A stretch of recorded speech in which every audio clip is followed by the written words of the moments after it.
But that's what Beck should have been saying to his Georgia wide receivers. What do you like? I'm sorry. Where do you want it next time?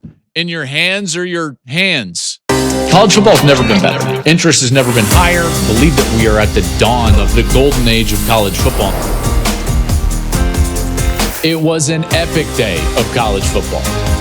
It was one of those days where you fall in love with the sport all over again.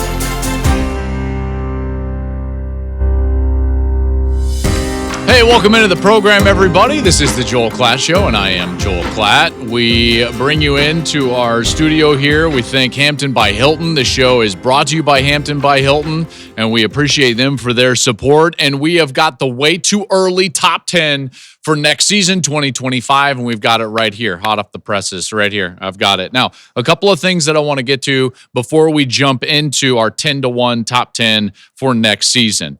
Number one is, wherever you're listening, please go rate and review us. And also, if you're not on YouTube, you really need to get over there and subscribe to our YouTube channel. Thank you for those of you that have done that over the last week or so. We are now over 200,000. So that's a testament to all of you, all the college football fans that love to be in here and have enjoyed our show. I appreciate you. All of us appreciate you for consuming our product. Now, you're going to want to be over at YouTube because next week we have a full week of YouTube exclusives. We will not be on audio. We will not be releasing an audio podcast next week. We're going to give the team a little bit of a break here after the season has finished up. And we are going to be releasing our 3 YouTube exclusive episodes of Understanding Football. Our schematic series drops on the 27th. Now, we've got 3 videos ready for you. We're going to start with our defensive coverages video, and then we're going to have a 2-part video of passing concepts, how to attack those coverages. And all of those are going to be released next week on YouTube. So you've got to get over there, subscribe, hit the notification button, and you'll be there. So 27th, the coverages video, the 29th, passing concepts number 1, and the 30th, passing concepts number 2. So that's all coming up. Now, if you miss any of that, you can always go over to social media and follow us on social media, wherever you like to social media. At Joel Klatt Show is where we're at. Okay, let's get into this top 10, way too early top 10 for next season in 2025. I'm going to start by saying this is a very different operation than it has been in the last couple of years.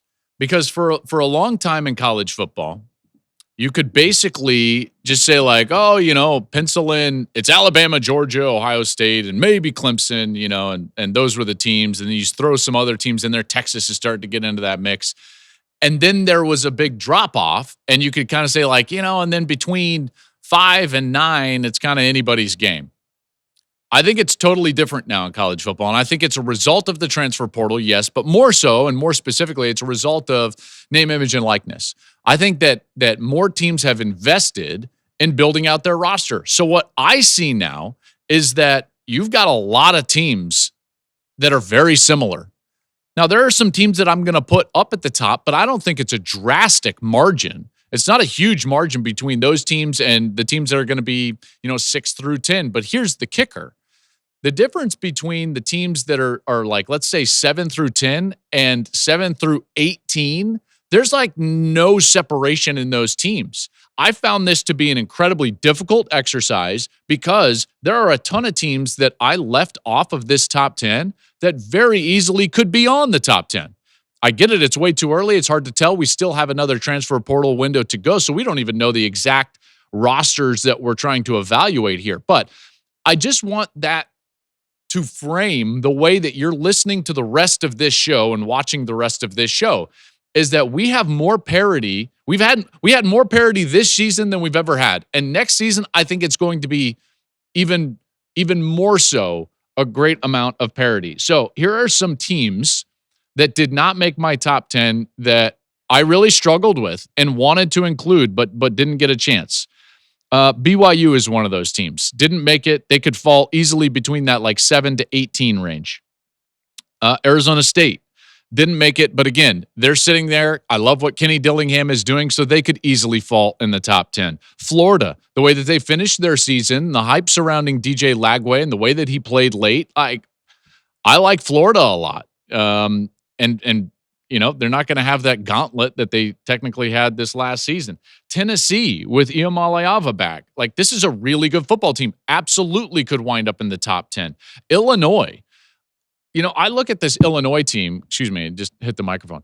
I look at this Illinois team with Brett Bielema, and they're going to be very good. Next year's Indiana likely is Illinois, and they've got a favorable schedule. So they didn't quite make my top 10, but very easily could. South Carolina is on that list. Alabama, I don't know what to do with Alabama right now. Who's their quarterback? What's the standard going to be under Kalen DeBoer? So all of those teams didn't quite make it, but very easily could have. And I can just hear and see some of the comments like, how in the world? All of them were close. All of them were close. I think any of them could have been included, and I would have not had a problem with it whatsoever. So those are the teams that didn't quite make it. So who did make our way too early top 10 for next season? Number 10, going to go with Michigan. Michigan built as much momentum as any team in college football over the last month of the season. Think about what they did from the moment that they were able to flip Bryce Underwood, the number one recruit in the country. Thank you, Larry Ellison. Then they beat Ohio State. Then they beat Alabama. So in this era where nobody gets to win their last game except for the national champion, maybe the only other team in the country that has real positive sentiment moving forward and into the offseason is Michigan. That, to me, is just kind of a bonkers thought. Now, are they losing some big names? Absolutely. And everyone's going to be losing some big names next year. Mason Graham, Kenneth Grant, Will Johnson, Colston Loveland, like all of those are great players. And in a lot of ways are irreplaceable. However, what we saw against Alabama in that bowl game is without all of their main contributors, even on the defensive side, they were still excellent. This culture at Michigan remains, and it feels like Sharon Moore has leaned into that even more. Think about it. Their defense next year is essentially the defense that we just saw really shut down Alabama and Jalen Milroe. They didn't have Will Johnson, Mason Graham, Kenneth Grant, Josiah Stewart, Makari Page in that game, and yet they were able to go out there and be totally dominant. Wink Martindale figured it out. Now, whether he gets a job moving forward into the National Football League or not, that system is going to remain the same. Remember, this is the third straight defensive coordinator that has run the same exact system that has dominated their opponents. So I trust that defensive structure will maintain. They've been good in the portal on the defensive line. They get Mikey Keene to transfer in at quarterback from Fresno State. He could bridge to Bryce Underwood. That could be interesting. He's got a lot of experience at 34 starts. And the offense can't be worse, folks. I mean, they were 129th in college football in offense. Like, that was their problem. That was their issue. And if they fix that at all, some of these close losses that they had could turn into close wins. They get Justice Haynes, a running back from Alabama, to go with Jordan Marshall, who they really love at running back. Jordan Marshall is a guy that they're very high on. They get Donovan McCulley, who's a guy that at Indiana didn't really make it through into the Cignetti era, but he's a really good player, and I've liked him. And then they avoid Oregon and Penn State next year. Then they get Ohio State and Ann Arbor. They do have a really solid trip to Oklahoma in the non-conference. And that's another team, probably lands right there like 19 or 20 in the country. And they're going to have one of the better quarterbacks in the country in Mateer. I like what Michigan is doing. I like what Sharon Moore is doing. They're number 10. Okay, we go on to number 9. I've got LSU at number 9. I think this is a critical year, obviously, for Brian Kelly. They've got to show I don't want to call it dramatic. I would call it significant. They need to show a significant step in the right direction. And I don't think that that's out of the question because they have been active, certainly in the portal, the number one portal class in college football up to this point. They have replenished their wide receiver group and their offensive line through the portal. And then more so than anything, they get Nussmeier back. And you know how I feel about experienced quarterbacks, whether they're transferring in or they're staying put like Nussmeier at LSU. Experienced quarterbacks are running college football. We're seeing that time and time again. We saw it with Penix and J.J. McCarthy 2 years ago in the national championship. We saw it on Monday night with Will Howard and Riley Leonard. These experienced quarterbacks are the ones having all the success, and now LSU is going to have that. So that's huge for them. fifth year in the program. I think the defense has got to be improved, and it should improve. Blake Baker had a good first year as defensive coordinator, still needs to continue to grow. They get Harold Perkins back. He's had an up and down career after being really good as a true freshman, and then he dealt with kind of the position issue and an ACL injury. Whit Weeks, he's a tackling machine. He's back. Their injury bug, if they can stay healthy, which they didn't largely last year, then that's going to help. And then they've hit the portal really hard, and I think that their portal additions are going to be huge for LSU. So LSU is in my top 10. Big year for Brian Kelly. They're at number 9. Next up is a team that I was high on early last year, and that panned out. And now they've dipped into the same playbook. Miami has gone and gotten a very experienced quarterback, Carson Beck, going to head to Miami, and he's going to be there with the Canes, and I've got them at number 8. He's going to come in to try to replicate in a lot of ways what Cam Ward was able to do this last year. Now, is Beck going to be as good as Cam Ward? I don't know. Ward was sensational in so many ways. Is he going to be a really good option? Maybe not quite Cam Ward, but a very good option? Yes. Yes. And I kept saying this last year with Beck at Georgia is I never felt like it was completely his fault. The skill position group for Georgia led the country in drops. As a quarterback, like, what are you supposed to do? Put handles on the ball? That's what I used to say to my wide receivers. I think in hindsight, I probably need to issue like apologies for some of the things that I said to my wide receivers. I love you guys. I love you guys. And there were times when, you'd come back to the huddle and it's like, hey, next time I'll put handles on it. And it's like, that's probably mean. That's probably mean. But that's what Beck should have been saying to his Georgia wide receivers. What do you, like, I'm sorry, where do you want it next time? In your hands or your hands? So is his play going to improve? Probably. He's not going to have to force it as much, and he's going to be playing behind, I think, one of the better offensive lines in the country. That's what Mario Cristobal has done really well, is stockpile talent up front at the line of scrimmage. So that depth should pay off for the quarterback and the offense overall. The defense was a clear and obvious weakness last year, and they went out and they hired Corey Heatherman from Minnesota. I have liked Corey Heatherman a lot. I know that he hasn't been at the top of college football, but I tell you what, man, Minnesota has been a very good defense for a long time, and Corey Heatherman has been one of those guys, along with Joe Rossi and others, that built that defense and did an excellent job for PJ Flack. And here he comes to Miami, and they've also hit the portal to address the defense as well. They brought in several players in the secondary, which they needed. Ruben Bain on the edge. He can be a force. He was banged up this past year. Looked great as a true freshman in 2023. I think they'll be strong in the backfield. This is a good team, and they've got 2 really tough non-conference games in September. We're going to find out everything we need to know about Miami early in the season. They're going to host Notre Dame in the opener, and Notre Dame's a team that you'll be seeing upwards in my top 10. And they also host Florida as well, and that's a team that, of course, I just told you I considered in the top 10. So a tough first month for Miami, and Beck is going to have to hit the ground running there in South Florida. Number 7, I've got Clemson. Now, to be fair, this was one of the harder ones because I love Clemson and what they're doing. I love the fact that Klubnik is back for his 3rd year as the starter in the same offense. Dabo Swinney is finally, wait for it, dabbling in the portal. Huh? Okay, here we go. Clemson starting to dabble in the portal a little bit, so I think that their roster could be a little bit better. And yet, they lost to South Carolina, who I did not include, and Sellers is back for South Carolina. You see the issue. You can go from 7. So Clemson I put at the top of this entire list, and to be very fair, someone could have talked me into Clemson being 15th. That's how close I think 7 to about 18 are. All the teams that I mentioned before I got into the top 10, all of them could be sprinkled into these 4 spots. Now, all the teams in the top 6, I don't think they're drastically better, but they're certainly in the top 6.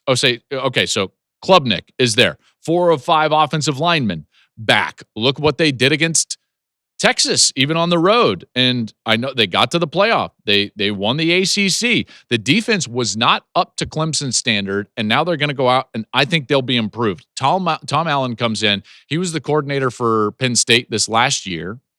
He was, of course, the former head coach at Indiana, and Tom Allen is a very good football coach. I've enjoyed covering Tom Allen, both from his time as a head coach at Indiana and then last year as a coordinator. He's really good, and he will improve Clemson's defense. I don't think that there's any question in my mind.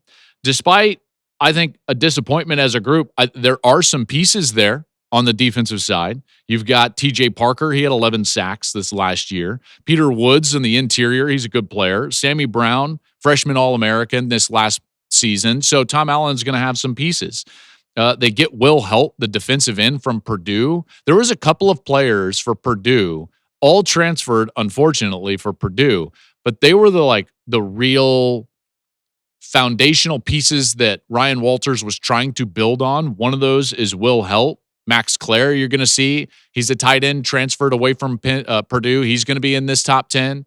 Ryan Thieneman, he was a safety for Purdue. He's going to be in this top 10. So a lot of these really quality teams looked at that Purdue roster and went and poached some of that young talent. Their schedule, speaking of Clemson, they open with a home game against LSU. That's going to be great. They're both in my top 10. They don't play Miami in the ACC. They get SMU at home. So I like what Clemson is doing. That's why I've got them at number 7. Okay, let's get into the top 6.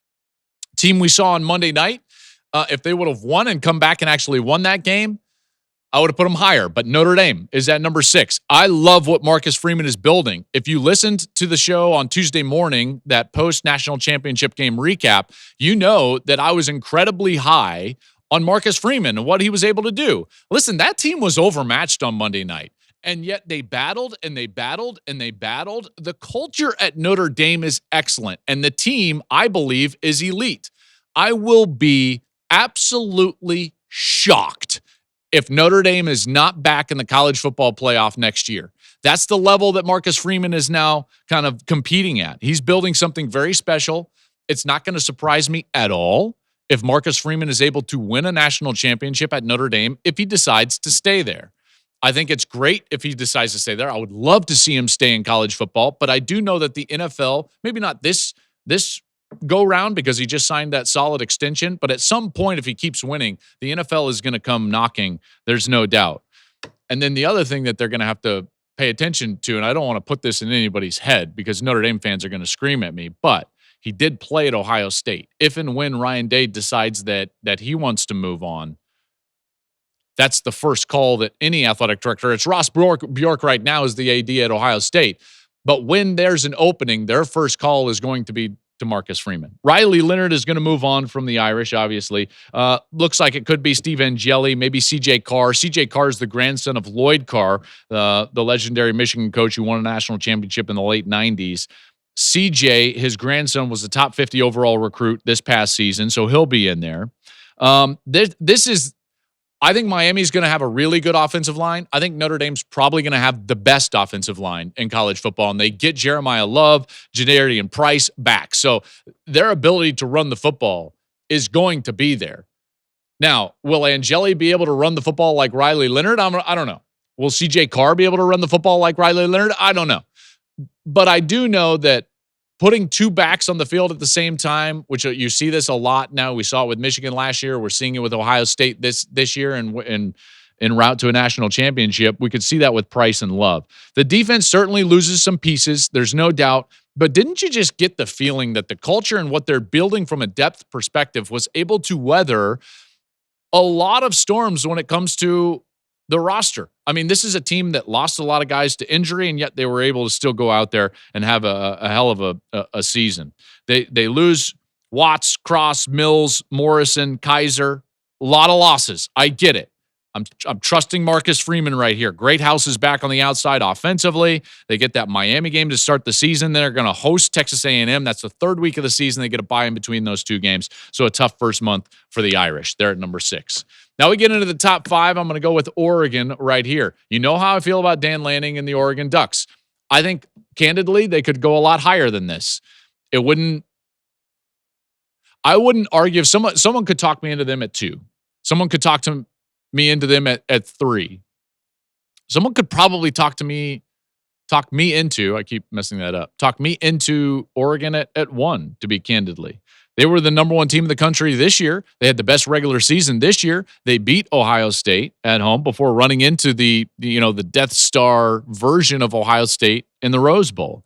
They got to replace Dylan Gabriel, but remember, they got his replacement last year in the portal when they got Dante Moore to transfer from UCLA up to Eugene. So now Dante Moore, who has started a bunch of football games as a true freshman for the Bruins, now he's going to be the quarterback, so he's got the experience, and he was able to sit for a year and watch Dylan Gabriel, who started more football games than anybody in the history of college football, and he was able to study under Will Stein, the offensive coordinator. So this could be a really easy, smooth transition. Now, does he have that elite level of experience that I love in quarterbacks? No, not quite, but he's got some.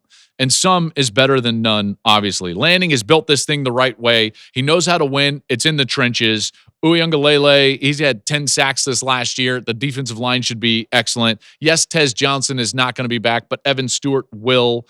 He passes on the draft and comes back to Eugene. They did really well in the portal. They're doing great in recruiting. They got the running back from Tulane, Mekhi Hughes. He has the 5th most rush yards in college football over the last 2 years. Purdue safety Dylan Thieneman, he's in there. So there's another Purdue transfer that I was just mentioning earlier. They added 3 offensive linemen that could all start next season. They added Bear Alexander from USC. They get Decorian Moore, the 5-star freshman wide receiver. Oregon's going to be very good, folks. They're going to be very good. From a schedule perspective, they avoid Ohio State and Michigan. So favorable schedule for Ohio State. Tough game at Beaver Stadium against Penn State. That one's going to be their Big Ten opener in September. And then they get teams like Indiana, USC at home. Their road tests are going to be like Iowa and Washington. Getting teams at home, that's huge. They're 38-1 in their last 39 games in Autzen Stadium. So Oregon in there at 5. Georgia's going to be at 4. Georgia and what they have done from a roster building standpoint is impressive, and that's why they will continue to be in here at number 4. I felt like it was just a down year for Georgia, and yet they navigated the hardest schedule in the country, won the SEC, and they were sitting there in the college football playoff quarterfinals with a backup quarterback. So, if we think Georgia is going anywhere, or that this is some sort of a trend in the wrong direction, I think that we would all be sorely mistaken. Kirby Smart is far too driven. Let's face it, Bama is on a worse trajectory than Georgia at this point because there's more questions surrounding Alabama and their culture, the new staff, who's going to be their quarterback, than there is questions about Georgia. I don't have a lot of questions for a team that their last 4 recruiting classes were 2nd, 1st, 2nd, and 3rd in the country. I know that they're loaded with talent. Even if they lose a few guys to the transfer portal, this is going to be an incredible team. Gunnar Stockton comes in at QB now with Carson Beck gone. Stockton wasn't the reason they lost to Notre Dame. He wasn't. He wasn't at all. They need to upgrade on the outside, and I think that they can. And then they've got to become a better and more dominant run team, which they were in their 2 years winning the national championship, and they were not last year. They need to get back to that. That standard in Athens needs to increase, certainly. Running back Nate Frazier, he's back. He looked good as a true freshman. And then they did get better on the outside. Wide receiver help is needed. I told you earlier, it's like, where did Beck need to hit him? Led the country in drops. Can't have that. So Zachariah Branch comes in from USC. Noah Thomas comes in from Texas A&M. He's a 6'6" player. So now you got speed, you got height. I like those additions, and to an already loaded roster, this is a team that is not going anywhere. Tight end Oscar Delp, he's a really quality player at tight end, so they're going to be right there. It's not quite as tough a schedule. It's still very tough, but it's not quite as tough, mostly because of location. They get a lot of their tough opponents at home. So Georgia at number 4. Number 3 is Ohio State. The national champs will look a lot different next year. There's no doubt. But they're still going to be an elite team. And they still got 2 players specifically that I think could be the 2 best players on each side of the ball in the sport. I think that they've got the best defender in the sport next year in Caleb Downs, and I think they've got the best offensive player in the sport in Jeremiah Smith. Hard to take a huge step back when you've got the best player in the sport on each side of the ball. The defense, however, around Downs is going to look dramatically different. Now, they were able to play a lot of depth. So Downs will have guys that have seen the field, but certainly weren't starters. They have to rebuild up front on the defensive line, which was a huge strength for them this last season. And Downs is going to have to break in some new safeties around him. And the safeties in that 3-safety defense for Jim Knowles was a huge key to their success. Unclear for me at this point if they're going to be able to play the structure which allows Downs to be at his best. Part of the reason that they were so good defensively is that they had so much experience around Downs with Ransom and Hancock out there at safeties that they were able to manipulate their structure at times to allow Downs to be the free player near the line of scrimmage. That was huge for their defensive structure and overall philosophy. Are they going to have that? Probably not, at least early in the year. So that's something to at least pay attention to. Jeremiah Smith, Carnell Tate, and they added the Purdue transfer Max Clare, who I was talking about a little bit earlier. Listen, every single game and every game plan, every week next year has to go through Jeremiah Smith. Has to. They cannot go through periods of the game where he disappears. They cannot do that because they're not going to be quite as dynamic around Smith as what they were this last year with experienced players like Henderson and Judkins and Emeka Ibuka. Now, they're going to be very good players. I'm not saying that these are substantial steps down, but it has to go through Smith, not just for his production, which is going to have to be there, but also his impact on the defense. You've got to use Jeremiah Smith to impact the defense in order to open up other areas for all of those less experienced players on the outside. The offensive line is going to return all that interior. They added the 2 tackles in the portal. They could very well start. They've got a monster game early. The opener against Texas is going to be huge. And yep, you don't see Texas yet on this way too early top 10, so you know exactly where they're headed. They get Penn State at home, road games against Illinois, who I think is going to be very good, probably this year's Indiana, and Washington, and of course they're going to have Michigan. Projected starters up there, probably Julian Sayin. I'm not totally sure.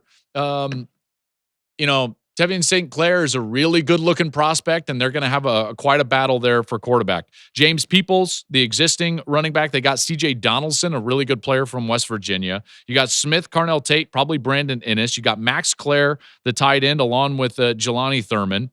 So, they're going to be fine, folks. I know a lot of guys are walking out the door, but they're walking out of a building that's loaded with talent. It was the best roster in college football, and not every one of those pieces is walking out the door. The defense will look a lot different, and I can't wait to see what their spring looks like to really get an idea of what that defensive lineup could look like. Number 2, only 2 teams left, okay? Only 2 teams left. At number 2, I'm going Texas. I've got Texas at number 2. It's officially Arch Manning time in Austin. This is so rare in college football, and Steve Sarkisian is going to be the benefactor of an incredible amount of patience from a young player and his family. Now, granted, this family has such a unique perspective and the benefit of seeing everything from MVPs and Super Bowls down to college success. So the urgency from the family is there, yes, but it's not a panicked urgency like you would get with most players and families. So what that has led to is patience. Patience. And Arch Manning sat for a couple of years. Even when some of us thought, he might be the better option, he was able to sit and develop and learn for 2 years under Steve Sarkisian.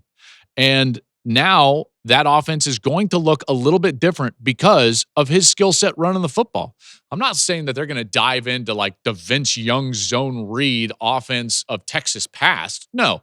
But I am going to tell you, though, when he can take off and affect the defense scrambling, that's huge. That's huge, and that's something that they did not have with Quinn Ewers.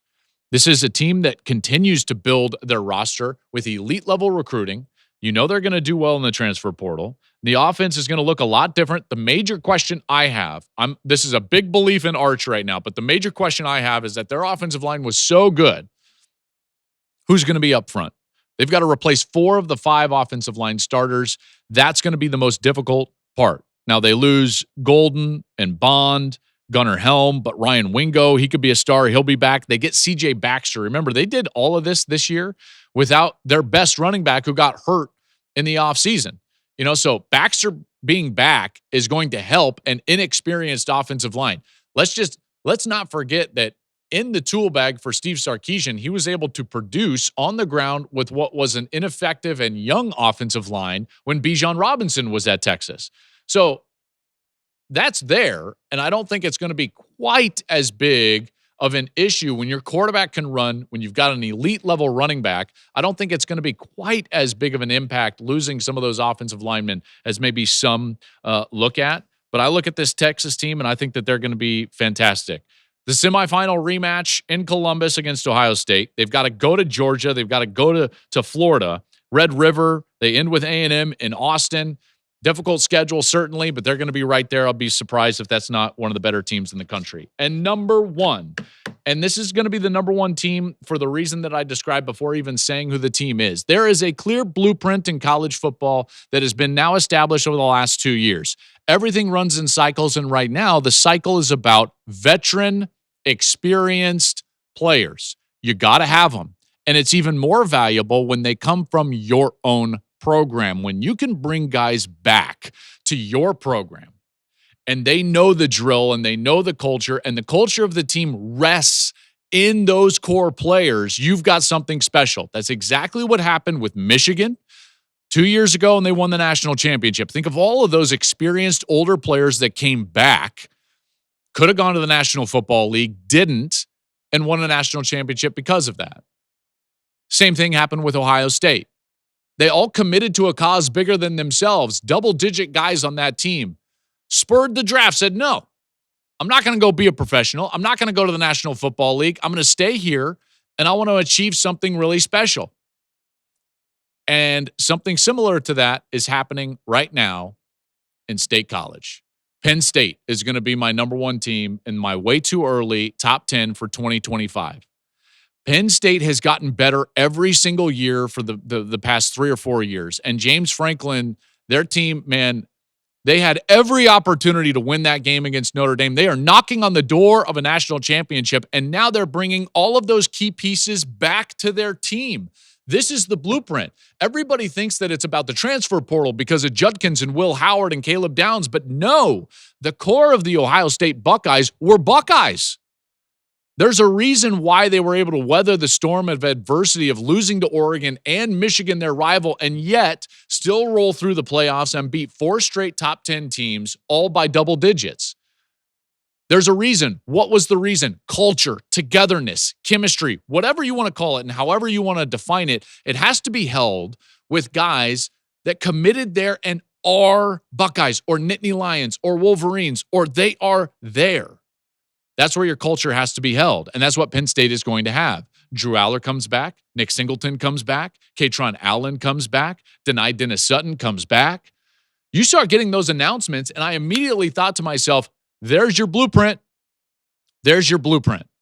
Now, are they head and shoulders the best roster in college football like maybe Ohio State was in the offseason last year? No, not quite.